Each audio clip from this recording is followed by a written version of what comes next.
கிறிஸ்துவுக்குள் மிகவும் பிரியமான தேவனுடைய பிள்ளைகளை, இந்த நாளில் இயேசு கிறிஸ்துவின் உயிர்த்தெழுந்த தினத்தை குறித்து உங்களோடு கூட பகிர்ந்து கொள்ள ஆசைப்படுகிறேன். ஆண்டவராகிய இயேசு கிறிஸ்துவின் நாமத்தினால உங்களை எல்லாரையும் வாழ்த்துகிறோம், வரவேற்கிறோம். கண்களை மூடி ஜெபம் பண்ணுவோம். பரலோக பிதாவே, நன்றியோடு துதிக்கிறோம். இந்த நாளில் ஆண்டவரே, உங்களுடைய உயிர்த்தெழுதலை குறித்து நாங்கள் தியானிக்கும்படியாக ஆண்டவரே, எங்கள் ஒவ்வொருவருக்கும் நீங்கள் பலப்படுத்தும்படியாக நாங்கள் ஜெபிக்கிறேன்.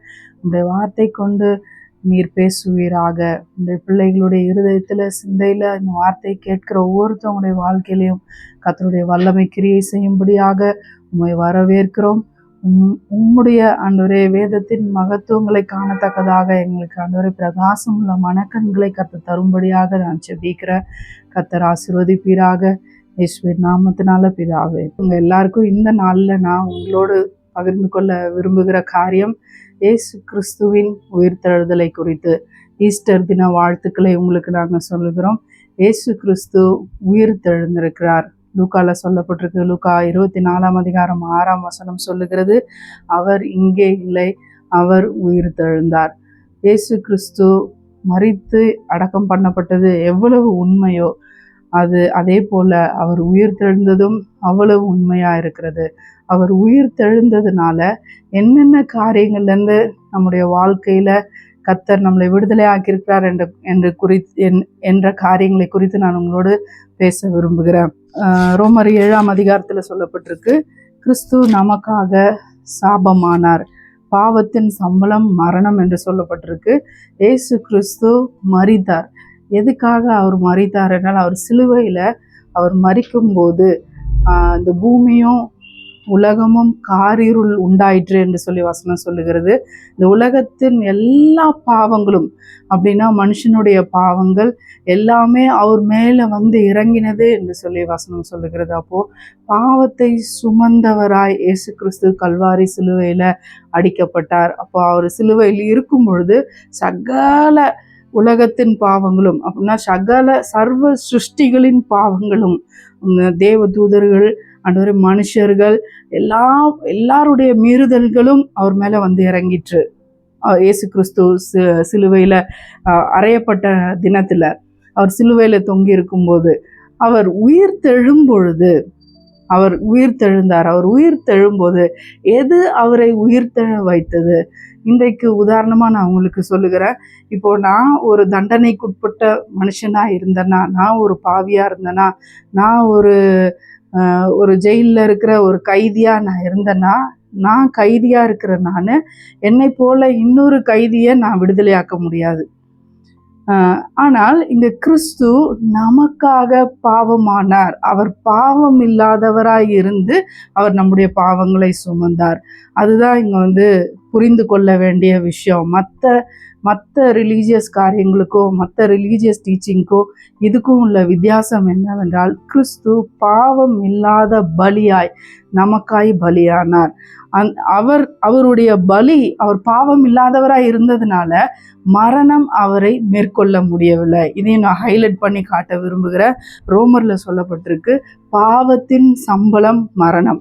அப்போது இயேசு கிறிஸ்துவை மரணம் தடுத்து நிறுத்த முடியவில்லை. ஏன் தடுத்து நிறுத்த முடியவில்லை?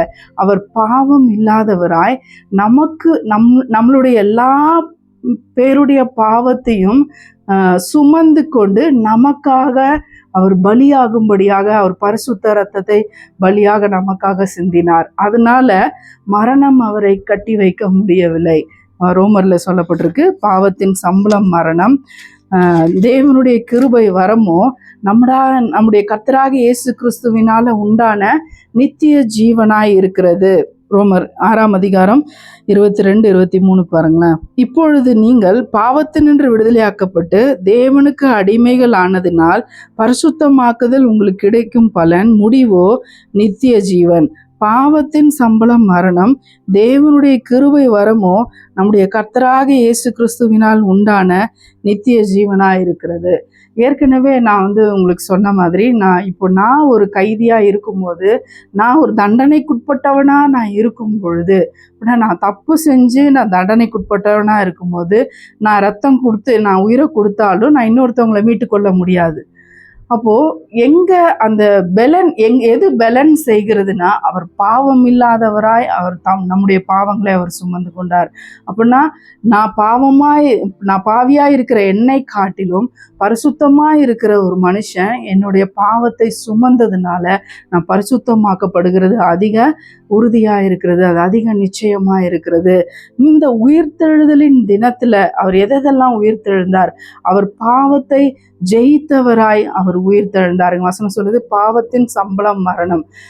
நம்முடைய கர்த்தராகிய தேவனுடைய கிருபை வரமோ நம்முடைய கர்த்தராகிய இயேசு கிறிஸ்துவினால உண்டான நித்திய ஜீவன். ஏன்னா அவர் பாவத்தை மேற்கொண்டு அவர் உயிரோடு ஜீவிக்கிறவராய் அவர் உயிர்த்தெழுந்தார். ஸோ அப்போ நித்திய ஜீவனுக்குள்ள நீங்க பிழைக்கும்படி, நான் பிழைக்கும்படி அவர் என்ன பண்ணார்னா அவருடைய இரத்தத்தை நமக்காக சிந்தி அவர் பலியானார். அதனால அவர் உயிர்த்தெழுந்ததுனால நான் என்ன பண்ண போறேன்னா, நான் ஈஸியா நான் அந்த நித்திய ஜீவனுக்குள்ள நான் பிரவேசிக்கிற அந்த நித்திய ஜீவனை எனக்காக அவர் ஏற்படுத்தி கொடுத்திருக்கிறார். He bought the ticket by his blood. அவருடைய இரத்தத்தை நமக்காக சிந்தி அந்த கிருபையை நமக்கு உண்டாக்கினார். அப்படின்னா அவரை விசுவாசிக்கிற எல்லாரும் நித்திய ஜீவனை பெற்றுக்கொள்ளும்படியாக அவர் பாவத்தை மேற்கொண்டார். 2வது கலாத்தியர்ல சொல்லப்பட்டிருக்கு, மரத்துல தூக்கப்பட்ட எவனும் சபிக்கப்பட்டவன் என்று சொல்லப்பட்டிருக்கு. இப்போ இன்னைக்கு நிறைய காரியங்களை நம்ம யோசிக்கிறோம். அப்படின்னாக்கா பழைய ஏற்பாட்டு காரியங்களை நம்ம பார்த்தோம்னாக்கா முன்னோர்களின் சாபங்கள், பாவங்கள், ஒரு மனுஷனுடைய பாவங்கள் 3ஆம் 4ஆம் தலைமுறை வரைக்கும் அவர்களை பின்தொடர்கிறது என்று சொல்லி வசனம் சொல்லுகிறது. ஆனால் தேவனோ 1000 தலைமுறைக்கு தம்முடைய கிருபையை வெளிப்படுத்துகிறார் என்று சொல்லி மோசே எழுதுகிறாரு. அப்போ நம்ம ஒருவேளை சபிக்கப்பட்டவர்களாய் நம்ம ஏதோ சாபம் நம்மளை தொடர்கிறது என்று சொல்லி நம்ம நினைத்தோம்னா, நம்ம சபிக்கப்பட்டவர்களாய் இருக்கிற இந்த பூமியில, அப்படின்னா ஆதாம் ஏவாள் மூலமாய் இந்த பூமியில சாபம் நமக்கு உண்டானது போல அந்த சாபத்திலிருந்து கிறிஸ்து நமக்காக சாபமாகி நம்மளை மீட்டு கொண்டார். அப்படின்னா தண்டனைக்குரிய அந்த சிலுவையில அடிக்கப்படுகிற எவனும் எக்ஸ்ட்ரீம் தண்டனைக்குரியவங்க தான். அதை தாண்டி வேற பெரிய தண்டனை ஒன்றும் இல்லை. ஸோ அப்போ கடைசி மிகுந்த தண்டனை இருக்கிற எல்லா பனிஷ்மெண்ட்டையும் சேர்த்து கொடுக்குற கடைசி பனிஷ்மெண்ட் தான் சிலுவை. அப்போ அது என்னன்னா அவர் சாபத்தின் அறிகுறி தான் சிலுவையா இருக்கிறது. அப்போ அதை தேவன் நமக்காக, உங்களுக்காக, எனக்காக சுமந்தார். இப்போ பாவத்தை ஜெயித்தாரு, சாபத்தை சிலுவையில சுமந்தாரு. இன்னும் கொலோசியர்ல சொல்லப்பட்டிருக்கு, இயேசு கிறிஸ்துவினுடைய மரணத்தினாலையும் அவருடைய உயிர்த்தெழுதலினாலையும் நாம் என்னவாக்கப்பட்டிருக்கோம் என்று சொல்லி வசனம் சொல்லுகிறது. கொலோசியர் 2ஆம் அதிகாரம் 9வது வசனத்திலிருந்து 23வது வசனம் வரைக்கும் என்னோடு கூட நீங்க ஒருவேளை உங்களுக்கு கிறிஸ்துவின் உயிர்த்தெழுதலை குறித்து ஆண்டவர் செஞ்ச ரிசரக்ஷன்ல என்னென்னலாம் தேவன் நமக்காக பண்ணார்ன்றதை ஒருவேளை தெரியாதவங்களா இருந்தாக்கா இதை நீங்க படிக்கும்படியாக நான் உங்களிடத்துல நான் கேட்டுக்கொள்கிறேன். இந்த வார்த்தையில இதுல என்ன பட்டிருக்குன்னா 11வது வசனத்திலிருந்து நான் சில வசனங்களை வாசிக்கிறேன். மேலும் சகல துரைத்தனங்களுக்கும் அதிகாரத்துக்கும் தலைவராயிருக்கிற அவருக்குள் நீங்கள் பரிபூர்ணம் உள்ளவர்களாய் இருக்கிறீர்கள். அல்லாமலும் நீங்கள் கிறிஸ்துவை பற்றும் விருத்த சேதனத்தினாலே பாவ மாம்சத்துக்குரிய பாவ சரீரத்தை களைந்து விட்டதினால் கையால் செய்யப்படாத விருத்த சேதனத்தை அவருக்குள் பெற்றீர்கள். ஞானஸ்நானத்திலே அவரோடு கூட அடக்கம் பண்ணப்பட்டவர்களாய் அதிலே அவரை மரித்தோரிலிருந்து எழுப்பின தேவனுடைய செயலின் மேல் உள்ள விசுவாசத்தினால. பாருங்க, ஞான ஸ்நானத்தினால நம்ம என்ன பண்றோம்னா அவரோடு கூட அவருடைய மரணத்தை நாம் சுமந்து கொள்ளுகிறவர்களா இருக்கிறோம். அவர் பாவத்துக்கு மரித்தது போல நாமளும் ஞான ஸ்நானத்தின் மூலமா பாவத்துக்கு நாம் மரித்தவர்களா இருக்கிறோம். அவர் எப்படி உயிர்த்து எழுந்தாரோ அதை போல அதிலே அவரை மரித்தோரிலிருந்து எழுப்பின தேவனுடைய செயலின் மேல் உள்ள விசுவாசத்தினாலே அவரோடு கூட எழுந்தவர்களாயும் இருக்கிறீர்கள். நீங்கள் உங்கள் பாவங்களினாலேயும் உங்கள் மாம்ச விருத்த சேதனம் இல்லாமையினாலேயும் மரித்தவர்களாய் இருந்த உங்களை அவரோடு கூட உயிர்ப்பித்து அக்கிரமங்கள் எல்லாவற்றையும் உங்களுக்கு மன்னித்து. நம்முடைய எல்லா அக்கிரமங்களையும் தேவன் மன்னிக்கிறவர்களா இருக்கிறாரு. சாபத்தை நீக்கிறாரு, பாவத்தை நீக்கிறாரு. நம்மளுக்கு உயிர்த்தெழுதலை ரிசரக்ஷனை தேவன் உறுதி பண்ணுகிறாரு. நம்முடைய அக்கிரமங்களை மன்னிக்கிறாரு. நமக்கு எதிரடையாகவும், நமக்கு 14வது வசனம் பாருங்க, நமக்கு எதிரடையாகவும் கட்டளைகளால் நமக்கு விரோதமாக இருந்த கையெழுத்தை குழைத்து அதை நடுவில் இராதபடி சிலுவையின் மேல் ஆணி அடித்து, அதை எதெல்லாம் ஆணி அடித்தாருன்னு அதுல பவுல் எழுதுறாரு பாருங்க. துரைத்தனங்களையும், பிரின்சிபாலிட்டி, இங்கிலீஷ்ல வந்து பிரின்சிபாலிட்டிஸ்ன்னு போட்டிருக்கு. அப்படின்னா எந்த சட்டதிட்டங்களையும் அதிகாரங்களையும் உரிந்து கொண்டு வெளியரங்கமான கோலமாகி அவைகளின் மேல் சிலுவையிலே வெற்றி சிறந்தார். ஹல்லேலூயா. இங்க வந்து நம்மளை டம்ப் பண்ணி, நம்மளை அடக்கி, நம்மளை வந்து சப்ரஸ் பண்ணுகிறதுக்கு இந்த உலகத்துல எந்த காரியமும் இல்லை. அவ எல்லாவற்றையும் சிலுவையில ஆணி அடித்தாராம். அப்படின்னா என்ன பண்றாரு, அவர் எல்லாத்தையும் எடுத்து அது மூவ் பண்ணாதபடி, ஒரு பொருளை வச்சு நீங்க ஆணி அடிச்சு பாருங்க, அது வந்து அந்த இடத்த விட்டு நகராது. அதனுடைய எல்லா பலனை அவர் உரிந்து கொண்டார். அப்படின்னா பாவத்தின் ஸ்ட்ரென்த் அவர் உரிந்து கொண்டார், சாபத்தின் ஸ்ட்ரென்த் அவர் உரிந்து கொண்டார், வியாதியின் ஸ்ட்ரென்த்தை அவர் உரிந்து கொண்டார், எல்லா தரித்திரத்தின் ஸ்ட்ரென்த்தை அவர் உரிந்து கொண்டார். எல்லாவற்றின் மேல அப்படின்னா உங்களை சப்ரஸ் பண்ணுகிற கிறிஸ்துவை விட்டு, கர்த்தராகிய இயேசு கிறிஸ்துவை மகிமைப்படுத்துகிறத தவிர அதுக்கு மேல எதெல்லாம் நீங்க அடிமைப்பட்டிருக்கேன், எதெல்லாம் நான் பாண்டா இருக்கிறேன், எதெல்லாம் என்னை பலவீனப்படுத்துது, எதெல்லாம் என்னை வந்து தாக்கி கொண்டிருக்கிறது, எதெல்லாம் நான் வந்து சப்ரஸ் ஆகி இன்னும் ஃபீல் பண்றேன், எனக்கு ஒரு விடுதலை வரல அப்படின்னு சொல்லி எந்தெந்த காரியத்துலலாம் நீங்க முடக்கி வைக்கப்பட்டிருக்கிறீங்களோ நல்லா தெரிஞ்சுக்கோங்க, நீங்க அது எல்லாவற்றிலும் வெற்றி சிறக்கும்படியாக அவர் உங்கள் வெற்றியை தேவன் உங்களுக்கு உண்டாக்கி கொடுத்திருக்கிறார்.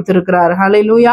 அவர் என்ன பண்ணியிருக்காருன்னா, அது எதுவுமே உங்களை வந்து என்ன பண்ண முடியாது, அது உங்களுக்குள்ள மேற்கொள்ள முடியாது, உங்களை கிரியை செய்ய முடியாது. அதனோட கான்சிக்வன்சஸ் உங்க வாழ்க்கையில இருக்க அதிகாரம் இல்லை.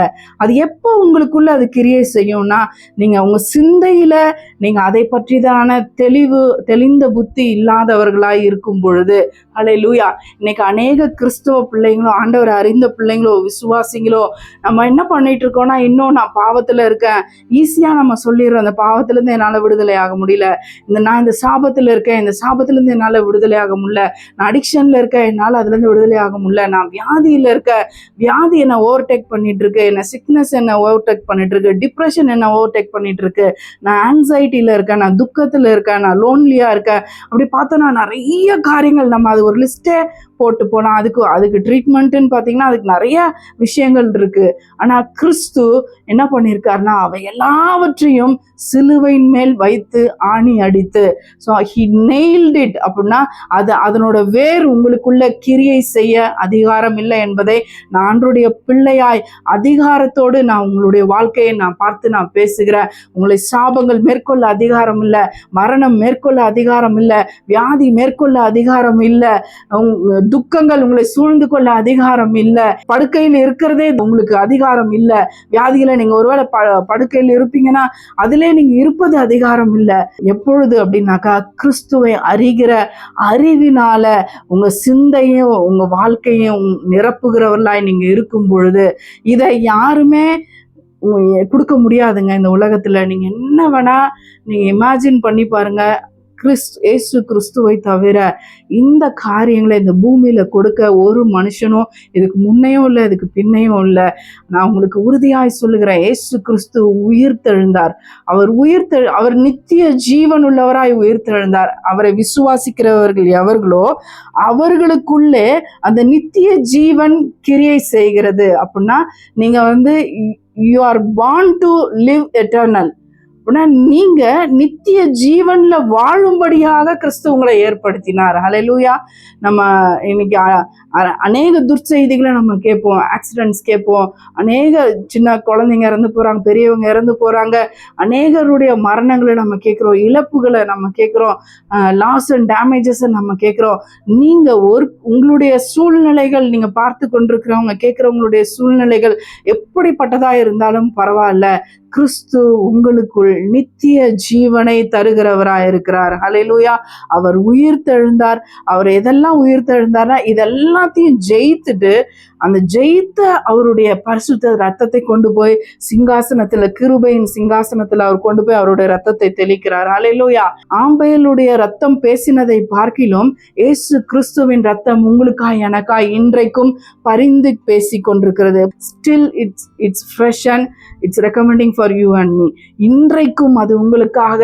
அப்படின்னா நீங்க சோர்வுல இருந்தீங்கன்னா, நீங்க வியாதியில இருந்தீங்கன்னா, நீங்க மரணத்துல இருந்தீங்கன்னா, நீங்க சாபத்துல இருக்கன்னு நீங்க நினைச்சீங்கன்னா, நீங்க பணப்பிரச்சனையில இருக்கன்னு நினைச்சீங்கன்னா, விடுதலை இல்லைன்னு நினைச்சீங்கன்னா, எனக்கு வாழ்க்கை இல்லைன்னு நீங்க நினைச்சீங்கன்னா, உங்க ஃபியூச்சரை குறித்து நீங்க கவலைப்பட்டீங்கன்னா, எப்படிப்பட்ட சுச்சுவேஷனா இருந்தாலும் உங்களுக்காய் ஒருவர் ரெக்கமெண்ட் பண்ணுகிற ஒரு தேவன் உங்களுக்காக ரத்தம் சிந்தி இருக்கிறாரு. ஸோ இது இது இது இது மிகப்பெரிய நற்செய்தியா இருக்கிறது.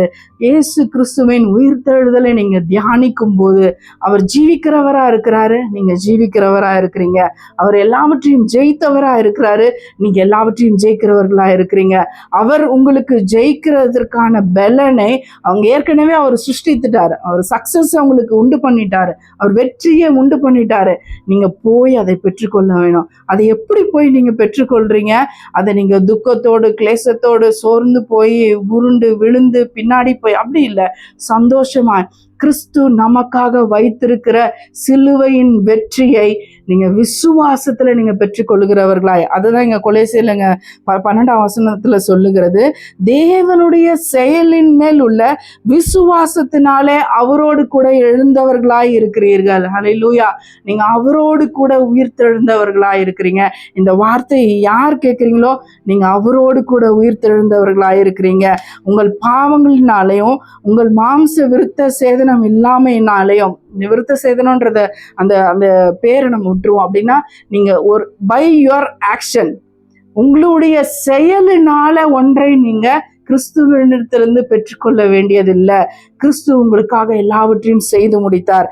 இன்னும் அது கீழே பார்த்தீங்கன்னா கொலோசியர் 2ஆம் அதிகாரம் 16வது வசனத்திலிருந்து பார்த்தீங்கன்னா, ஆகையால் போஜனத்தையும் பானத்தையும் குறித்து பண்டிகை நாளையும் மாத பிறப்பையும் ஓய்வு நாட்களையும் குறித்தாவது ஒருவனும் உங்களை இருப்பானாக.